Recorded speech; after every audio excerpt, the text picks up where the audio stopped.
굽이 넓은 햇무리굽 중국 자기. 이것으로부터 세상 사람들은 중국 자기의 존재를 알게 됐다.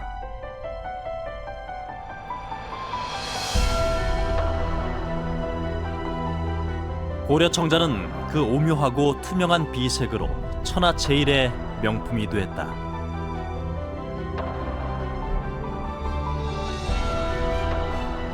(14세기의) 신안선 3만여 점의 중국 자기 중에 7점의 고려 청자가 함께 있었다. 고려를 넘어 세계로의 여정이 시작된 것이다. 원명 교책이 대륙 깊숙한 곳 내몽고, 땅에 묻은 항아리 속에서 고려 청자가 발견됐다.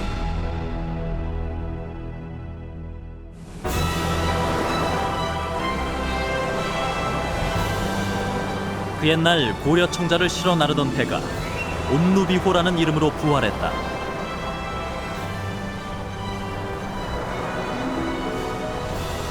고려의 보물선 온누비호. 오늘 우리는 이 배를 따라 강진에서 세계로 나간 화려했던 고려 청자, 그 유혹의 길을 함께 갈 것이다.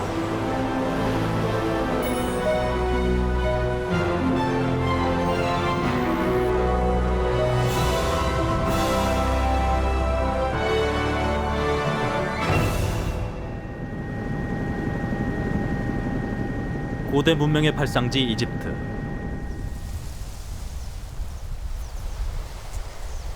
이곳 나일 강변에서 인류는 수렵과 채집의 시대에서 농경의 시대로 진보했다.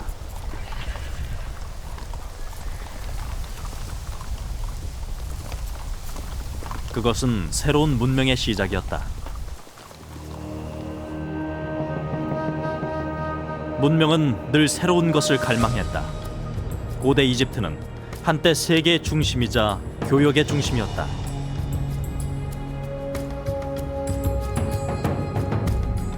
세상의 모든 문물이 이곳으로 모였고 그릇 또한 예외는 아니었다.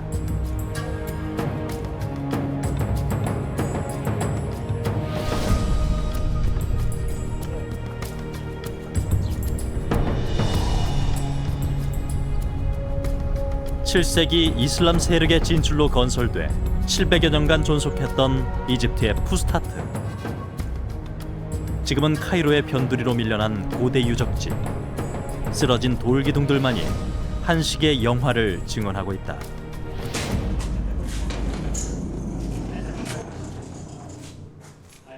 아직도 계속 발굴 중인 이 유적지에서 엄청난 양의 유물이 쏟아져 나왔다. 그 중에서 세상을 깜짝 놀라게 한 것, 그것은 지구 반대편 중국으로부터 온 자기였다.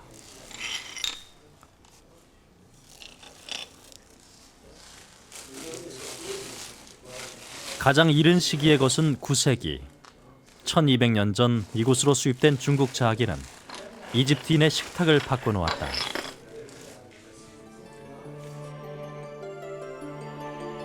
이것은 중국의 당나라 말기의 월주요 자기다. 그 바닥의 형태가 넓은 원형 모형을 한 햇무리굽이 특징이다. 토기와 돌그릇 혹은 금속기를 사용하던 이집트인들에게 중국의 자기는 커다란 충격을 주었다. 중동 쪽에 반입된 이런 월주의 청자가 결국에는 그 이집트의 그 도기를 생산하는데 엄청난 변혁을 일으킵니다. 결국에는 이집트 지역에서 결국에는 이러한 월주의 청자를 모방을 해서 이러한 노규 도기를 만들게 됩니다. 근데 그 노규 형태가 거의 어떻게 보면 굽의 형태를 보게 된다면 굽의 접지면도 거의 동일합니다. 그다음에 문양도 거의 없습니다. 그렇기 때문에 당시에 그 많은 수요가 있었기 때문에 월주의 청자를 모방해서 도기로 사용할 정도가 되었습니다. 9세기 중국은 자기를 만들 수 있는 유일한 나라였다. 자기는 비단에 이어 전 세계인의 선망의 대상이었다. 중국은 수백 년간 그것을 독점했다.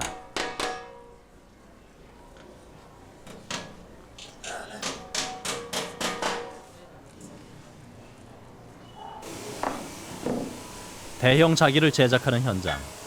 풍부한 재료를 이용한 대량 생산 능력을 보여준다.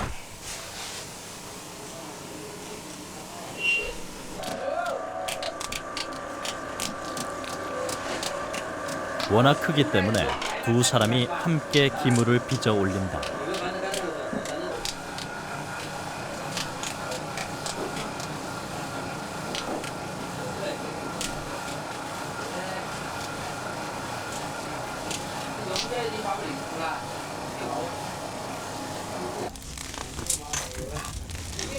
가마의 크기 또한 상상을 초월한다.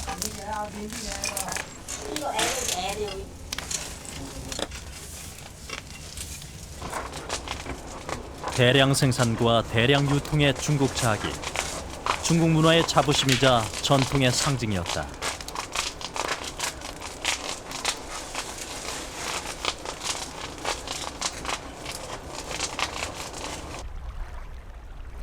그 시작은 당나라 말기 이 작은 호숫가에서 비롯됐다.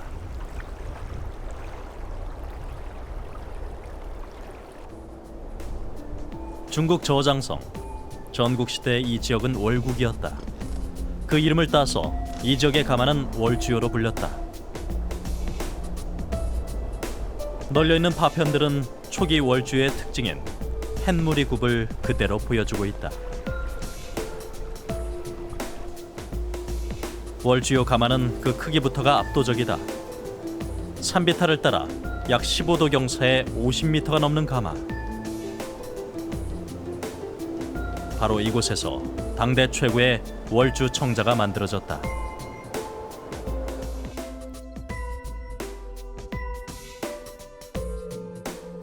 당시 월주 청자는 중국을 넘어 세계를 경탄시킨 명품이었다.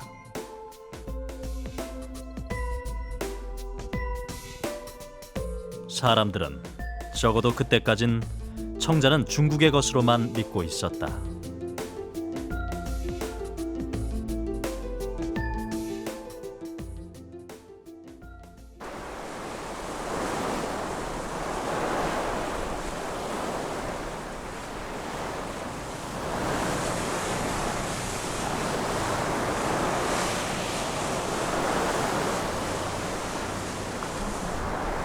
그런데 11세기 한반도는 달랐다.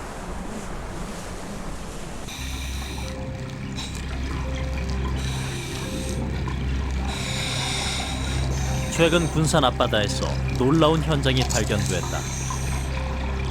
고스란히 가라앉은 목선 안에서 8천여 점 이상의 청자가 온전한 형태로 발견된 것이다.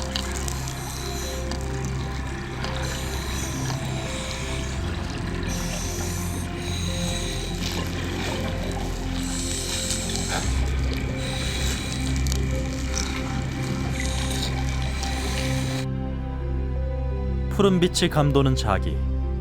굽은 월주의 햇무리 굽을 닮았지만 약간 좁은 형태로 변해 있다.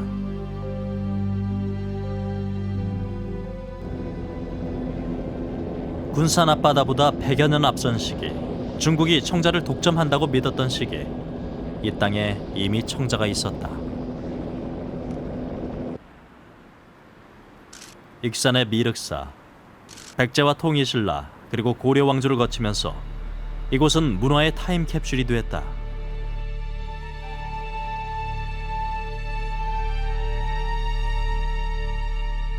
세상의 모든 진귀한 물품들이 이 대가람으로 집결됐다.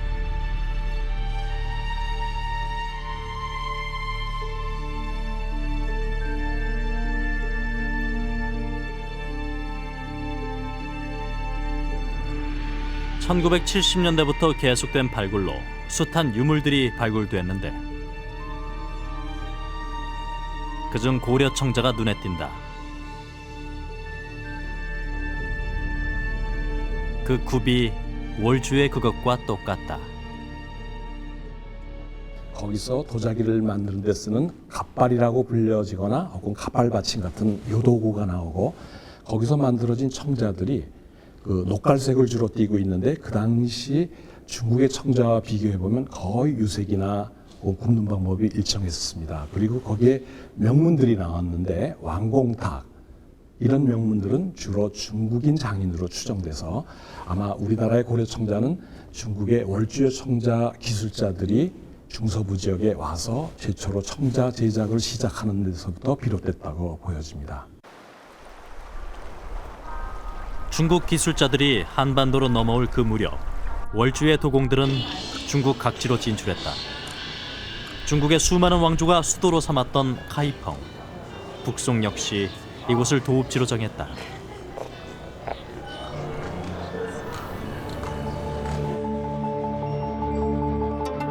중국 전역에 흩어진 월주요 도공들이 만든 그릇이 이곳 카이펑으로 모여들었다.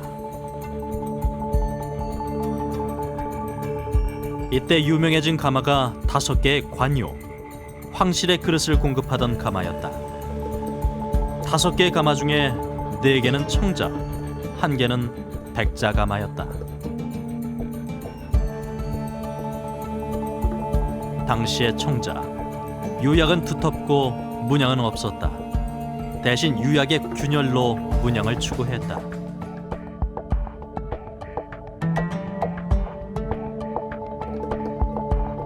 청자는 하늘에 제사를 올릴 때 쓰는 그릇, 백자는 땅에 제사를 올릴 때 쓰는 그릇이었다.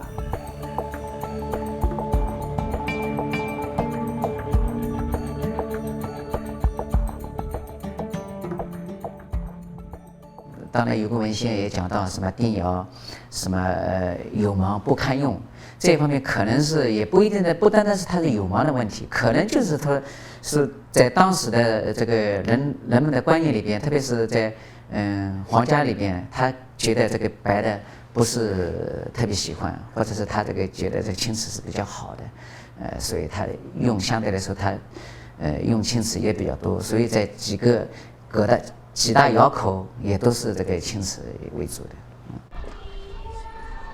청자 시대, 카이펑은 세상의 중심이었다. 세상의 모든 문물이 카이펑으로 모여들었고 세상의 모든 인물이 이곳으로 모여들었다.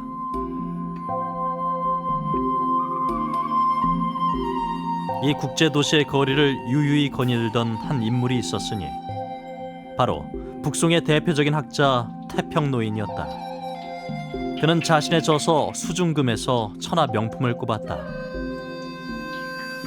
감서의 술, 단계의 벼루, 낙양의 꽃, 건주의 차를 천하의 명품이라 했다.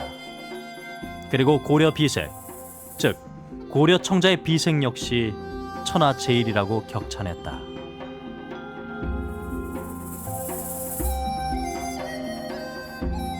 태평노인이 중국의 수많은 청자를 제쳐두고 천하의 명품으로 꼽았던 고려 비색. 바로 고려 청자의 이 빛깔이었다. 그것은 중국에는 없는 것이었다.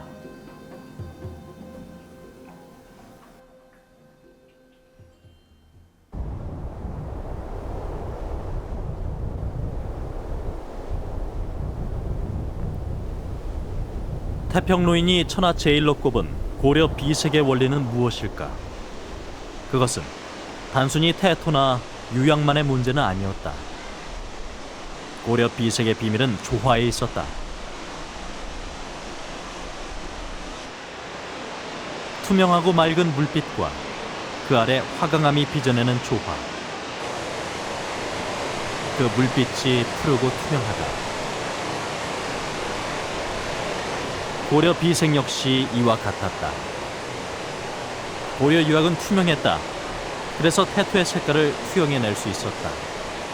물이 맑으면 물고기가 보이듯 고려 유약은 그릇의 문양을 그대로 드러낼 수 있었다.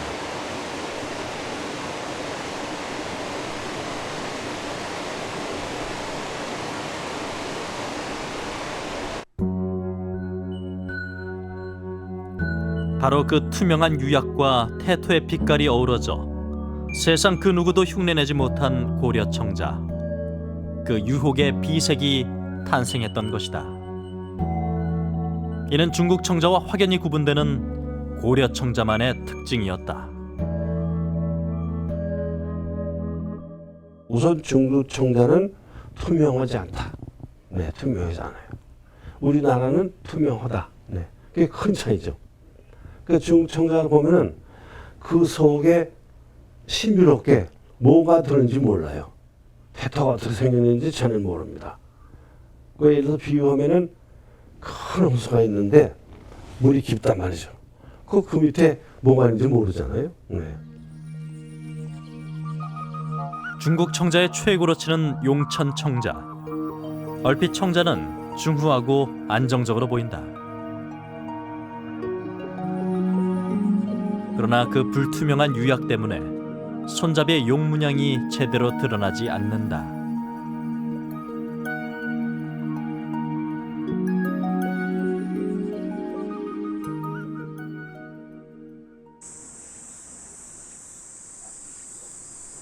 그곳은 어느 바닷가였다.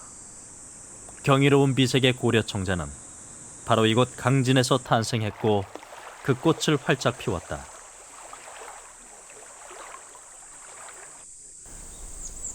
청자에 알맞은 흙과 물, 그리고 풍부한 물산과 잘 발달된 물길이 강진을 고려 청자의 본향으로 만들었다.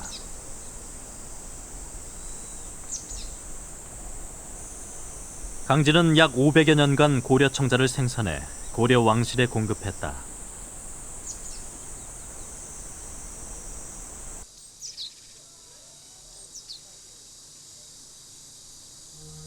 고려 청자 빛깔의 비밀은 가마에 있었다.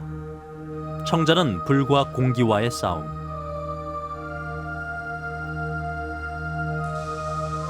벽돌로 쌓은 중국과는 달리 강진 가마는 흙가마였다.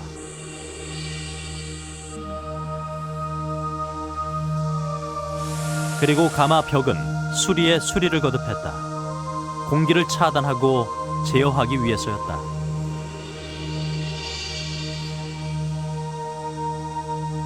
소성시 공급되는 산소 양을 통제하는 것, 그것이 비색을 구현하는 관건이었다. 고려 도공들은 가마를 반지하에 앉히고 크기를 줄였다. 가마의 길이는 중국 월추의 약 3분의 1 정도였다. 중국의 새로운 기술이 고려에 적용하지 못했다고 할 수가 있겠습니다. 즉 고려의 기존에 있었던 토착 기술들이 발달되면서 새로운 기술이 필요가 없게 된 것이죠. 그래서 결국은 전충료라는 장대한 그 길이의 가마는 사라지고 토충료라는 그보다 짧은 15m에서 20m 그 이하일 수도 있지만 그런 어떤 면에서 고려 사람들이 운영하기 쉬운 불에 운영하기 쉬운 길이를 독자적으로 창조를 했다고 할 수가 있겠습니다. 청자는 불과 흙이 만들어내는 마법이었다.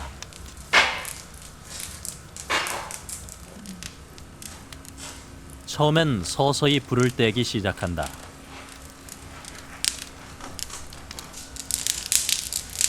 유약이 녹기 시작하는 약 1000도까지 충분한 산소를 공급하면서 불을 뗀다. 이른바 산화불인 것이다. 이 태토색 자체가 좀 거무스름해서 이게 뭐 구워놔도 좀 검은 빛으로 이렇게 나올 거라 이렇게 이제 일반인들은 아시는데요. 이 청자토에는 적당량의 철분이 들어 있습니다. 이 철이 열을 가하게 되면 산화가 되거든요. 그래서 산화가 된다는 것은 철 자체가 약간 녹이 쓴다고 이해하시면 더 쉬울 겁니다. 유약이 충분히 녹으면 불을 최고조로 떼기 시작한다. 이때는 산소 공급을 최대한 억제한다. 가마 안의 불은 이제 그릇의 태토 속에 숨어있는 산소까지 뽑아내 태운다. 이것이 환원불이다.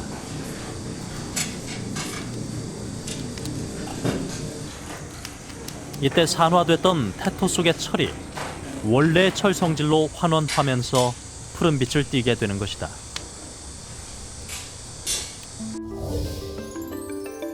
산화불과 환원불, 이 두 가지 불의 조화를 거쳐 마침내 비색이 된다. 태토와 얇고 투명한 유약의 만남, 그리고 가해진 산화불과 환원불, 이들의 절묘한 조화가 투명한 고려 비색을 만들었고 이 투명함은 고려 청자의 새로운 가능성을 열었다.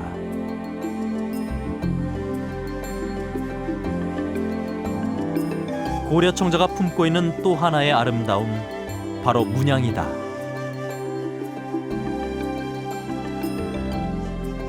마치 두루미의 목처럼 길게 뽑아낸 고려 청자 장경병. 고려 청자는 중국 청자와는 달리 그 문양이 또렷하게 드러난다.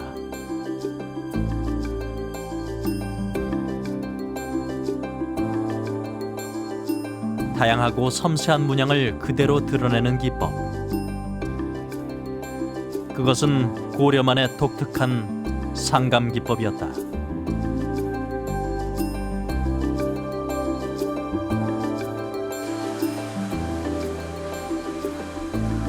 먼저 그릇 표면에 원하는 문양을 파낸다.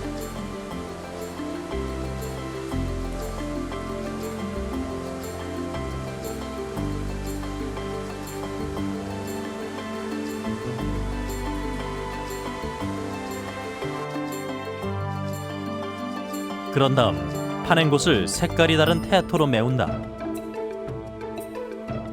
2번, 3번 반복해서 빈틈없이 메운다.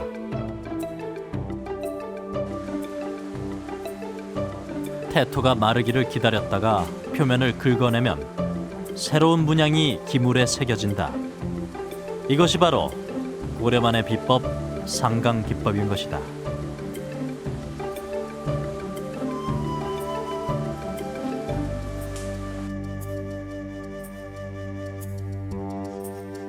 고려 도공들은 푸른 바탕에 자신이 원하는 문양을 마음껏 구현했다.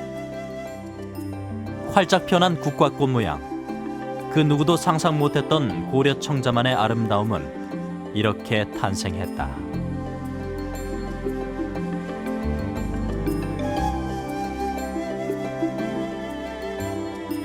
중국 기술자들이 월주어 기법을 갖고 들어온 지 200여 년, 드디어 고려는 자신만의 기법으로 독창적인 자기를 만들어냈다. 매혹적인 비색과 아름다운 문양을 가진 고려만의 청자를 만들어냈던 것이다.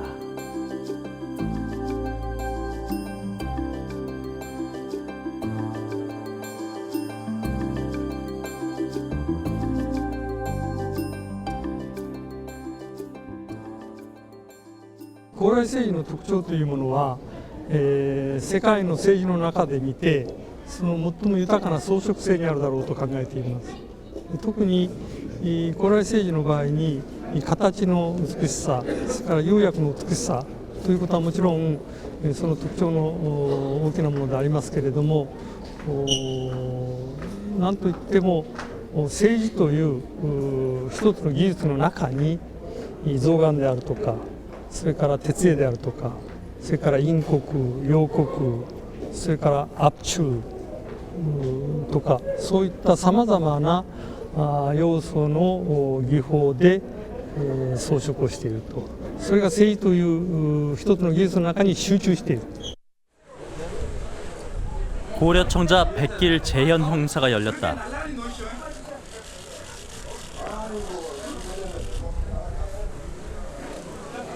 복원된 청자 운반선 온누비호.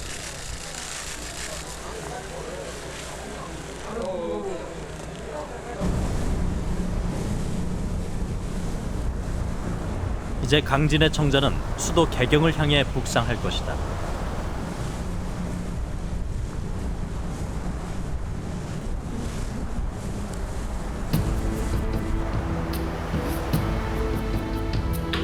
그것은 900여 년 만에 복원하는 백길이었다.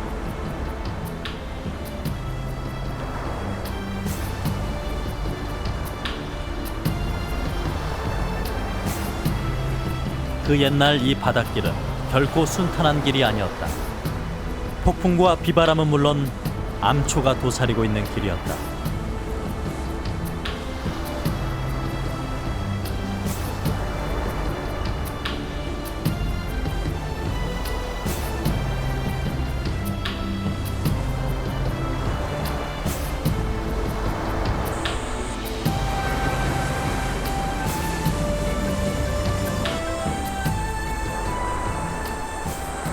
태안군 대섬 앞바다. 서해 연안 항로 가운데 조류가 빠르고 암초가 많아 위험한 곳이다.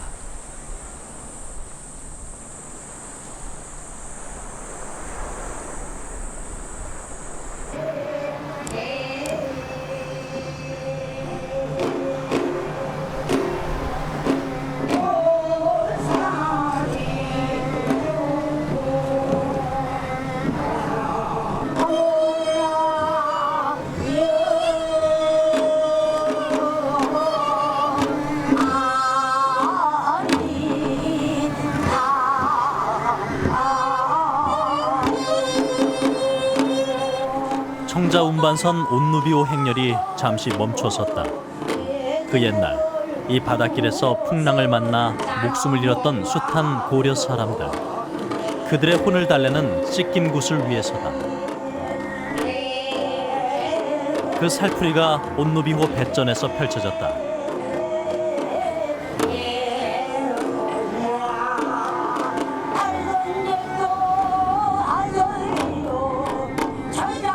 하지만 이 바다에선 사람들의 혼만 건져지는 건 아니었다.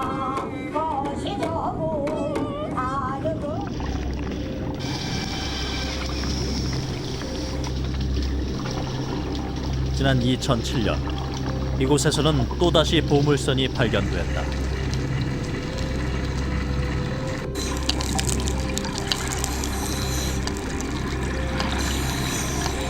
침몰한 청자 운반선. 이 선박에는 무려 2만 3천여 점의 청자가 실려 있었다.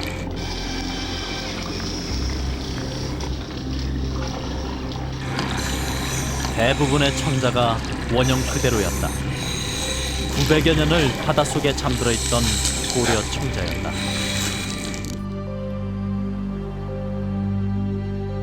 특이한 것은 대접과 접시가 절대 다수를 차지한다는 점이었다. 대접과 접시의 비율은 약 3대1. 이들은 생활작이었다. 주로 닭이나 술잔으로 사용되던 고려 청자가 마침내 사람들의 일반 식탁에 오르고 있었다.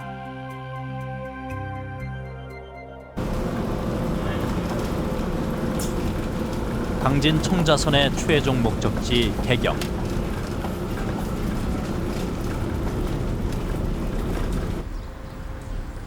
(919년) 고려 태조가 도읍을 정한 이후 개경은 500년 고려 왕조의 중심이었다.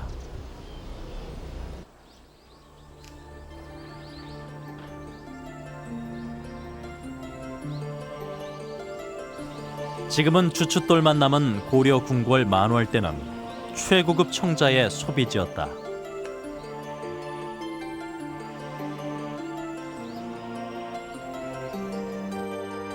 강진에서 만들어진 왕실용 청자가 이곳에서 다수 출토됐다.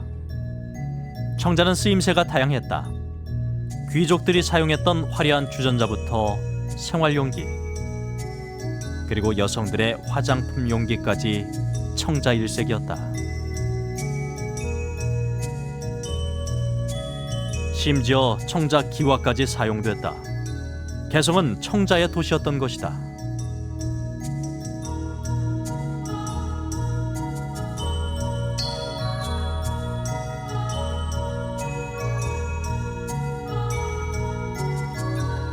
이제 고려인들은 최고급 문화를 향유하기 시작했다.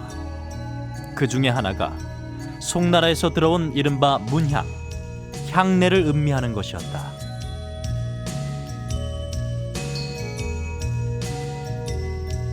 향은 자연과 인간이 경계를 허물고 감흥하는 또 다른 감각의 유희였다. 바로 이 문향에 필요한 것이 향로였다.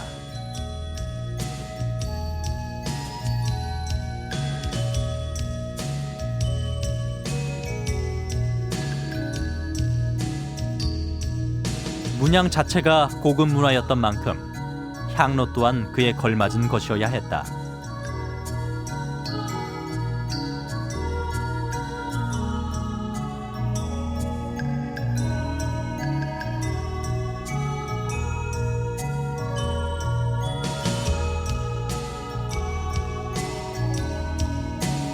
바로 여기에 고려의 청자 향로가 사용됐다.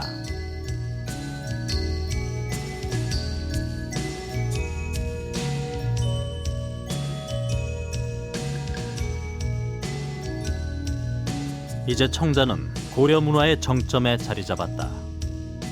인종 때 고려를 방문했던 송나라 학자 서긍은 고려 향로를 보고 참으로 공교하다고 평했다. 서긍은 중국의 문향 문화가 청자와 함께 고려에서 완성된 것을 확인하고는 경탄했다. 북송 시기에 수입한 중국 자기는 남아 있을지 몰라도 우리나라 고려 청자가 세련된 시기가 즉 중국의 남송 시기인데 남송 시기의 청자는 우리나라에서 거의 북송 자기에 비하면 그 수가 아주 희귀합니다. 이로 미뤄보면은 우리나라에서 고려 청자가 세련된 시기에는 굳이 중국에서 수입하지 않고 세련된 고려 청자를 우리 고려의 지배계층들이 다 사용했던 것으로 판단됩니다.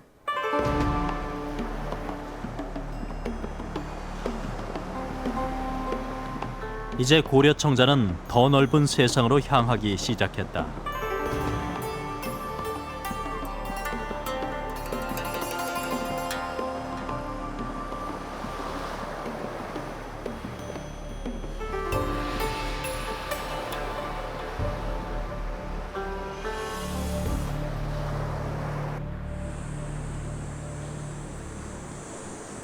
중국 저장성의 성도 항주. 이곳은 남송시대 수도였다. 중국 여느 도시처럼 항저우도 젊은 도시다. 엄청난 속도의 도시 개발은 뜻밖의 사실을 확인시켜 주었다. 지난 20년간 땅을 파는 곳마다 청자편이 쏟아져 나왔다.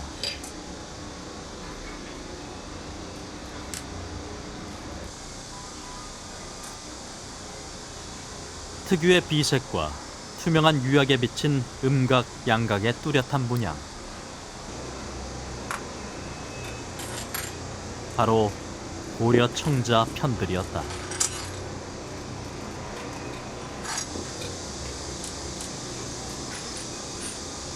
那么近几年呢，因为挖地啊，烧王字烧的很多，那王字那地上翻下来，那就是靠近鼓楼外面，一直到南宋关于王宫附近这一带啊，都有出土，而且东西都很精。那个是当时的一些生活垃圾，就王宫里用的垃圾。 남송의 황실은 화려했다.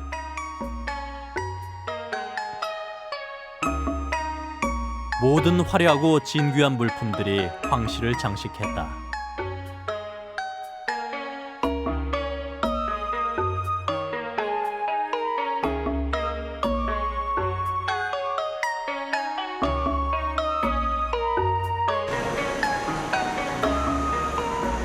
남송 황궁터.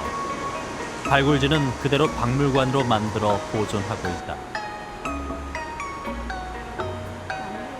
출토된 유물들은 화려함의 극치를 추구했던 황실 생활을 그대로 보여주고 있다.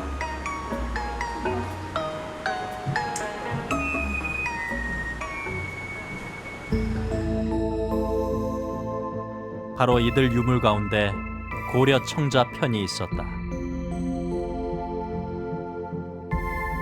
발굴된 파편들, 바로 이 양각 파룡문 매병이었다. 또 다른 파편, 고려의 오리형 연적이었다.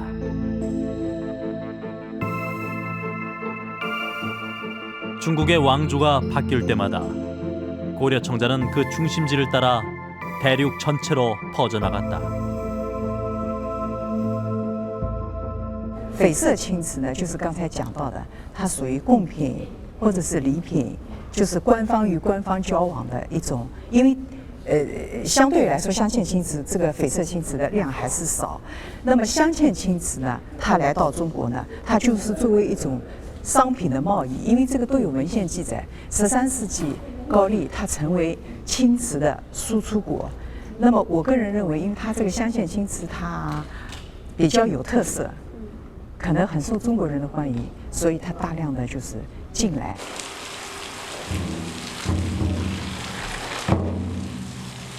고려 청자가 본격적으로 중국으로 수출되던 1323년 일본의 한 신사. 일본인들이 간절히 기다리는 것이 있었다. 자기를 실은 중국의 무역선이었다.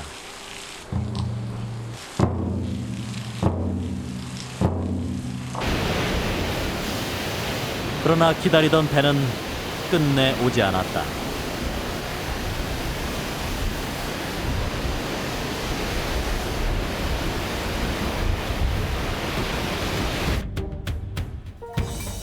(700년) 후 무역선은 신안 앞바다에서 3만여 점의 중국 도자기를 실은 채 발견됐다. 더 놀라운 것이 있었다.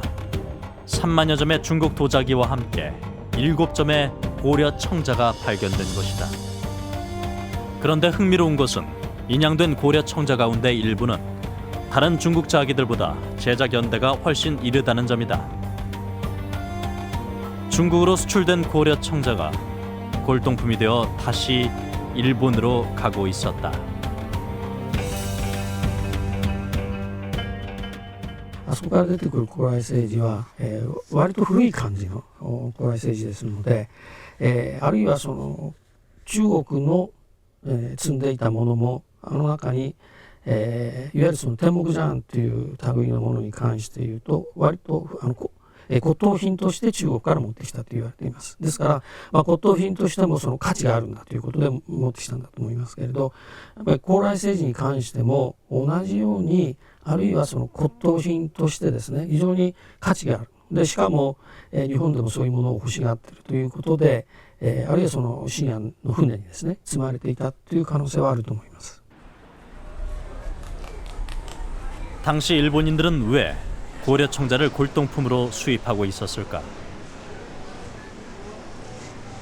이곳 가마쿠라에서 그 이유를 알 수 있다. 당시 가마쿠라에는 새로운 세력이 형성되고 있었다. 막부 시대가 열리고 있었던 것이다. 그중 가장 강력했던 세력이 바로 가마쿠라 막부.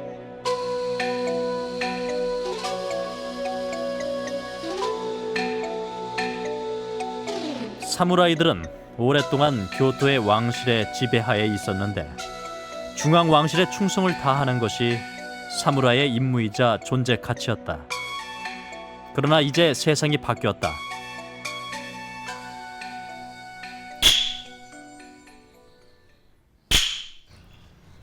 새로운 리더가 된 사무라이들에게는 새로운 문화가 필요했다. 그것은 선이었다. 선은 신흥 막부 세력이 중앙 세력에 대한 문화적 열등감을 극복하는 수단이 되었다.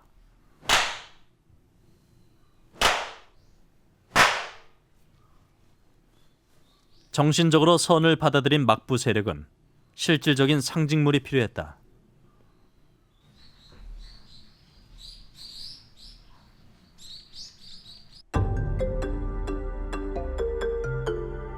이때 이들이 선택한 것 바로 고려 청자였다.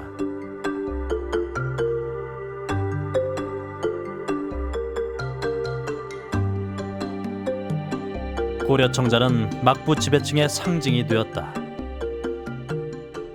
당시에 그 가마쿠라 막부 귀족층들의 위셰품이라고 할 수가 있겠습니다. 적어도 그 매병이라든가 주전자는 고려 청자를 가지고 있어야지 내가 이 정도의 권력을 가지고 있다는 것을 가시적으로 보여주는. 그래서 일본에서는 이셰품이라는 용어를 사용하는데 그 이셰품으로서 그 가마쿠라 막부에서 굉장히 선호했던 게 바로 고려 청자 매병과 고려 청자 추자입니다. 이제 고려 청자는 홋카이도를 제외한 일본 전역으로 퍼져나갔다.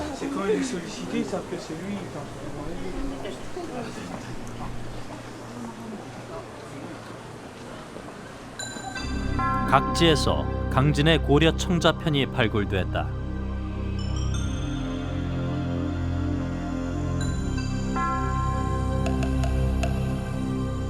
특히 막부 지배층이 매료된 것은 청자 매병이었다.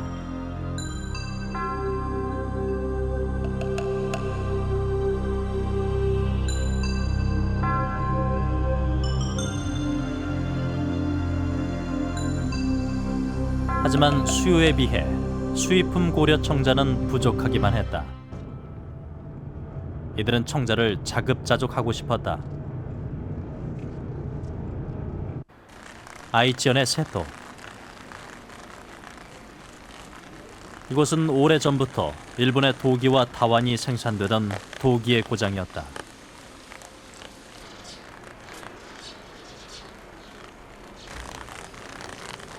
지금도 도기 생산 흔적이 고스란히 남아있다. 이들은 이곳에서 고려 청자 재현을 시도했다.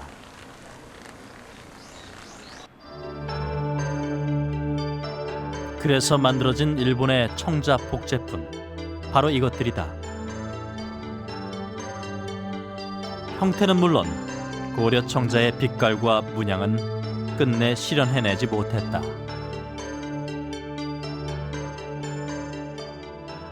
やはり武士のでも中流から下級っていうんですかね、そういう人たちはやはりそういうものを購入できないんでコピー商品でこう我慢してたんですね。ただしやはりそういうものステータスなんでうちに置いていきたいというふうに思ったんでしょうね。でなかなかオリジナルなものは買えないんでコピー商品を持ってるというそういうあれだと思いますけどね。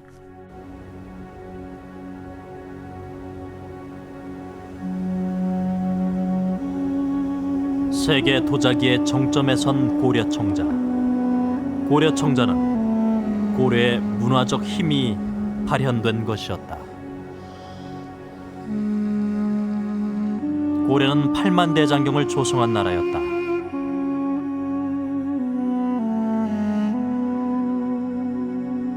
(8만 대장경은) 당대 최고 지식과 사상의 결집체이자 높은 문화 수준의 척도였다.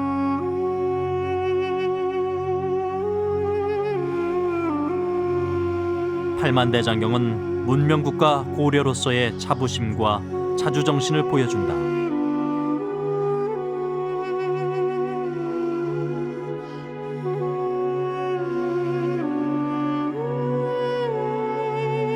고려 불화에서는 미의 극치를 볼 수 있다.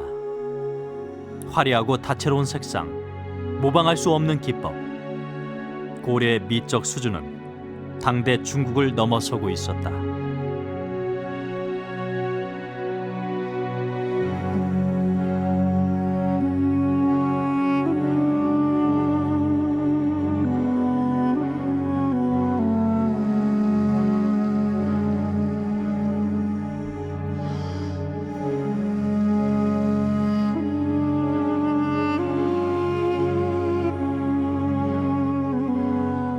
중국 북송의 휘종 황제는 하늘빛을 닮은 청자를 갖고 싶어 했다. 하지만 그 청자의 빛깔은 고려에서 실현됐다. 고려 청자는 단순한 하늘빛을 넘어서고 있었다. 불교, 유교, 도교, 심지어 풍수지리까지 고려는 이 모든 사상을 수용하고 융합해낸 문화의 용광로였다.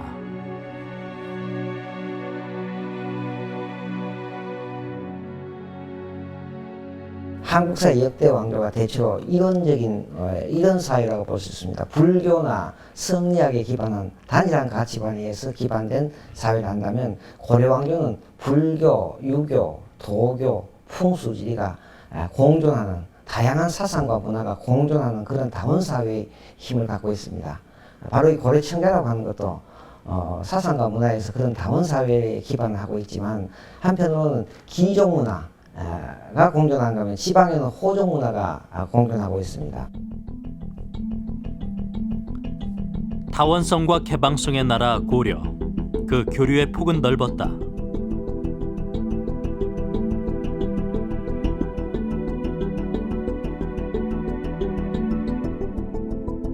고려사에는 태국과 베트남 등 동남아시아 여러 국가와의 교류 기록이 남아있다.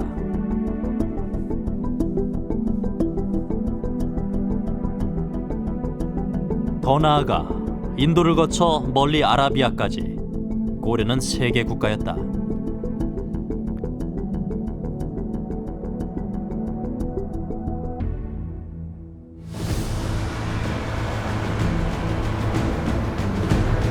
천년 전 전 세계를 연결했던 해양 실크로드. 그 길을 따라 고려 청자는 전 세계로 전파됐을 것이다.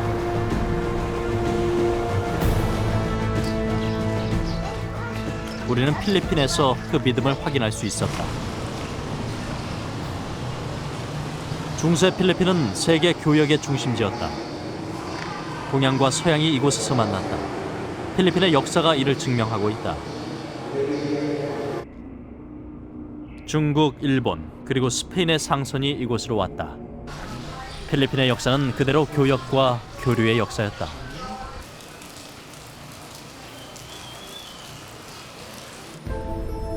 바로 이 필리핀에서 고려 청자가 발견됐는데, 아시아 루트의 중심지 필리핀에서 고려 청자가 발견된 것은 매우 상징적인 사건이었다.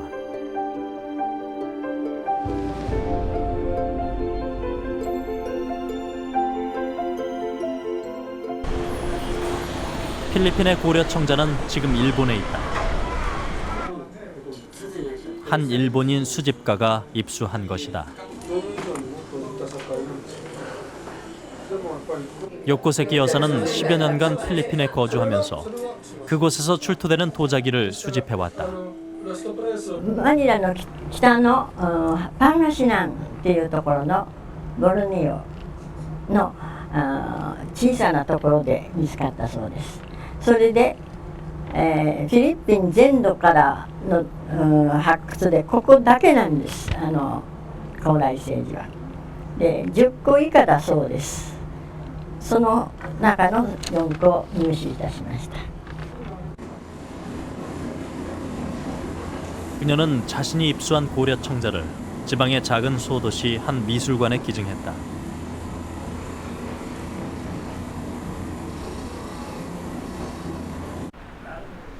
도야마시의 사또 기념미술관. 필리핀에서 발견된 고려 청자가 보관되고 있는 곳이다. 오랜 섭외 끝에 미술관 측은 마침내 필리핀 출도 고려 청자를 공개했다. 강진만이 갖고 있던 특유의 비색과 당당한 형태. 전문가들은 한결같이 고려 청자라고 감정했다. 석점 가운데 2점은 확실히 고려 청자로 판명됐다. 갑발을 씌워 구워낸 최고급 고려 청자.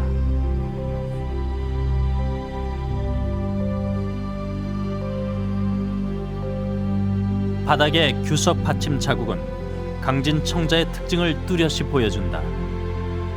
이들이 필리핀에서 발견되었다는 건 청자 이동 경로의 고정관념을 깨는 일대 사건이다.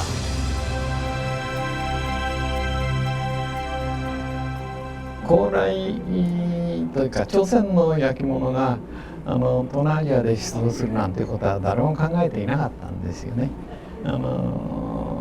せいぜいが沖縄ぐらいまでで、それより南の方まで運ばれていくというようなことは考えてもいなかったんですね。それがたまたまフィリピンで見つかったということで非常にびっくりしたわけです。 원명 교체기. 대륙의 주인이 바뀌고 있었다. 14세기 원나라의 몽고족이 한족의 명나라에 쫓기기 시작했다. 몽고족은 멀리 내륙 깊숙이 쫓겨갔다.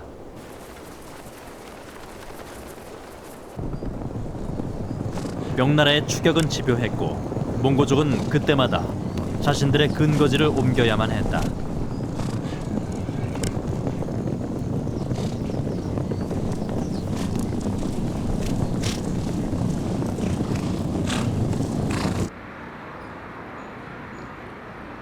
이 급박한 역사의 한가운데에도 고려 청자가 있었다.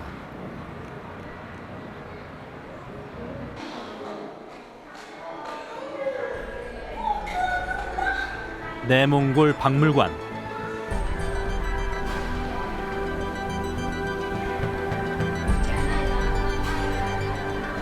진열대 한켠에서 발견된 등푸른 거북 한 마리. 원명 교체기보다 200년 앞선 시기에 만든 고려 청자 거북 연적이었다. 그 느린 걸음으로 어떻게 여기까지 왔을까? 고향 고려 강진에서 수천 킬로미터 떨어진 내륙 깊숙한 곳에서 발견된 고려 청자. 그의 여정은 어땠을까? 거북 연적은 원나라 유적지 지병로에서 발굴됐다. 이곳은 명나라에 쫓기던 원나라가 임시로 거주했던 곳. 특이한 것은 유물들이 모두 항아리에 담긴 채 발굴됐다는 점이다. 명군의 기습에 쫓긴 몽고족이 귀중한 것만 골라 항아리에 담아 급하게 묻었던 것이다.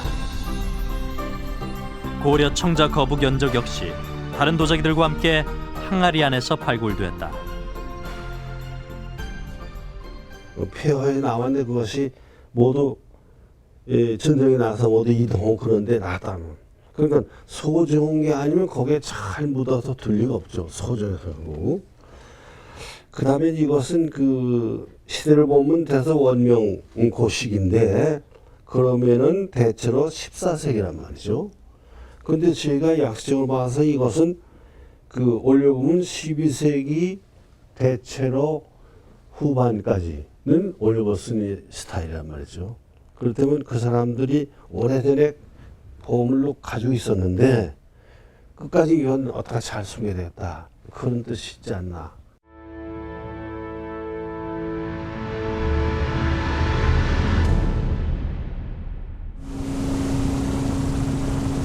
대륙과 대륙이 만나는 곳, 아시아와 유럽이 만나는 이스탄불은 세상의 끝이자 시작이었다.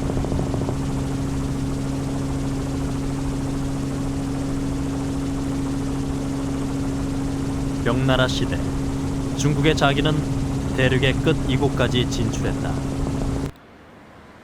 오스만 투르크 시대 술탄의 궁전이었던 토카피 사라이. 당시 술탄의 식탁에 올랐던 중국 자기들이 진열되고 있다. 이 시기 중국 자기는 청자에서 청화 백자로 바뀌어 있었다. 전시실에는 관광객들의 발길과 감탄이 끊이지 않는다.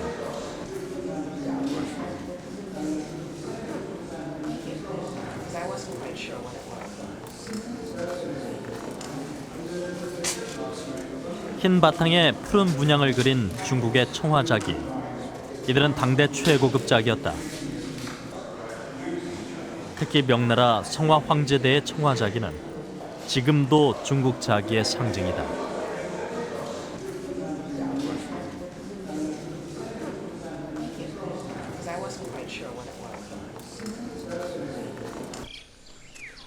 청자 시대에서 청화 자기의 시대로 넘어간 중국.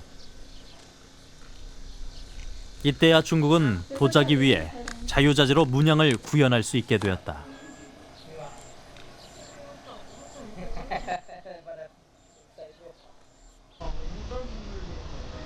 바로 이곳 경덕진이 중국 청화자기의 생산 중심지였다.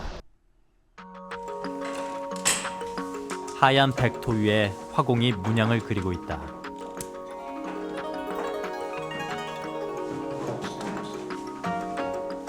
코발트로 그린 문양이 유약과 불을 만나면 청화무늬가 만들어지는 것이다. 맨 처음 청화백자를 만들었던 중국 화공들. 그들은 하얀 백토를 보며 무엇을 떠올렸을까? 어떤 문양을 구현하고 싶었을까? 유약을 얇게 뿌린 다음 구워내면 청화무늬가 완성된다. 바로 이렇게 탄생한 중국 도자기의 걸작이 청화백자였다. 목이 길다란 장경병. 그런데 그 형태가 낯설지가 않다.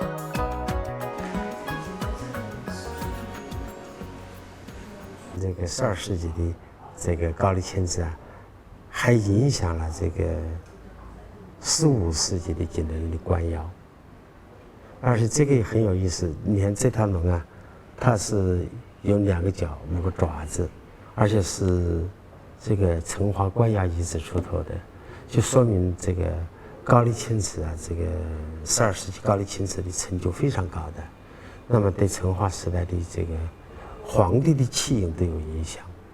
你比如说，像这里有一个小的这个小耳朵的这样东西啊，这个在国内的陶瓷上很少见到的，所以也是在高丽青瓷上有的。那么这个颈特别长，好像不成比例一样的。 고려 청자는 중국 청화백자의 모델이었다. 고려 청자의 긴 목은 그대로 청화백자로 옮겨갔다.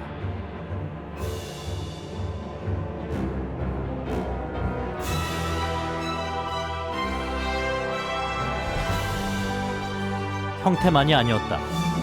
청화백자는 고려 청자의 문양까지 빌려갔다.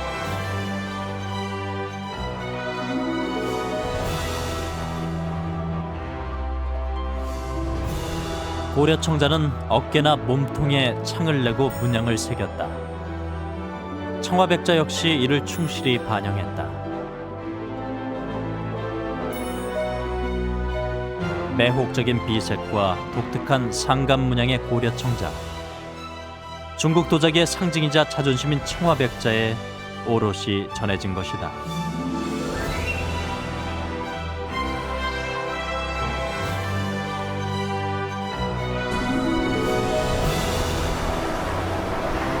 천년 전 세계는 고려 청자 비색의 유혹에 매료됐다. 그리하여 한반도 강진의 고려 청자는 바닷길 끝까지 전해질 수 있었다. 오늘 고려 보물선 온누비호가 다시 바다로 나섰다. 고려 청자, 그 신비로운 유혹을 따라가는 항해는 계속될 것이다.